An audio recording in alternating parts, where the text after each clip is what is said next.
আসসালামু আলাইকুম প্রিয় শিক্ষার্থীরা। যেসব শিক্ষার্থী 2026 এর ফেব্রুয়ারি অথবা জুলাই ইনটেকে নিউজিল্যান্ডে আসার জন্য প্ল্যান করছেন এবং আপনার পিটি স্কোর 56/46, আপনি কিন্তু এই স্কোর দিয়েও নিউজিল্যান্ডে মাস্টার্স প্রোগ্রামের জন্য অ্যাপ্লাই করতে পারবেন। নিউজিল্যান্ডে মাস্টার্স করতে আসলে আপনি আপনার স্পাউসকে সাথে করে নিয়ে আসতে পারবেন এবং আপনার স্পাউস পাবে নিউজিল্যান্ডে ফুল টাইম ওয়ার্ক ভিসা।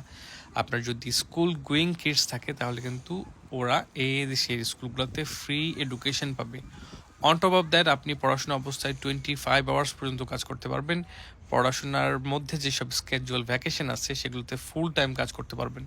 আপনার মাস্টার্স প্রোগ্রাম শেষে আপনি আপ টু 3 ইয়ার্স পর্যন্ত ওয়ার্ক ভিসা পেতে পারেন এবং এই ওয়ার্ক ভিসা থাকা অবস্থায় আপনি যদি একটা ফুল টাইম কাজ ম্যানেজ করতে পারেন, যেটা একটা স্কিল জব, তাহলে কিন্তু আপনি নিউজিল্যান্ডের রেসিডেন্সির জন্য অ্যাপ্লাই করতে পারেন।